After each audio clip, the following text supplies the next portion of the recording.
Andhra Pradesh postal circle employees అందరికీ ఒక గమనిక, అలాగే మన ప్రజానికానికి కూడా ఒక గమనిక ఏంటంటే, మన పోస్టల్ సర్కిల్లో అన్ని administrative offices including RMS and divisional offices and other sub foreign post office and MMS units as well as 3 HO, one HO in each region, Machilipatnam, Vizianagaram and Kurnool.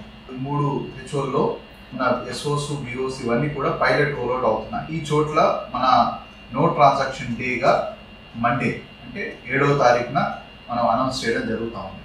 So ఈ 7వ తారీఖున ప్రజలందరికీ కూడా మీరు కరెక్ట్గా నోటీస్లో పెట్టాలని నేను కోరుతా ఉన్నాను. అంతేకాకుండా కస్టమర్స్ వచ్చి మన పోస్ట్ ఆఫీస్లో వెయిట్ చేస్తూ ఉంటారో అక్కడ ఒక బ్యానర్ కానీ పోస్టర్ కానీ what ever is possible, you please try to put that banner so that అందరికి కూడా అది ఇన్ఫర్మేషన్ ఇచ్చినట్టుగా అవుతుంది. అంతేకాకుండా ఆర్ఓలకు కూడా మేము ప్రెస్ నోట్ ఇవ్వమని కూడా చెప్పాము. అలాగే అందరు డివిజనల్ హెడ్స్ కూడా ఇది ప్రెస్లో వచ్చేటట్టుగా చేస్తే అందరూ ఇన్ఫార్మ్డ్గా ఉంటారు. Thank you.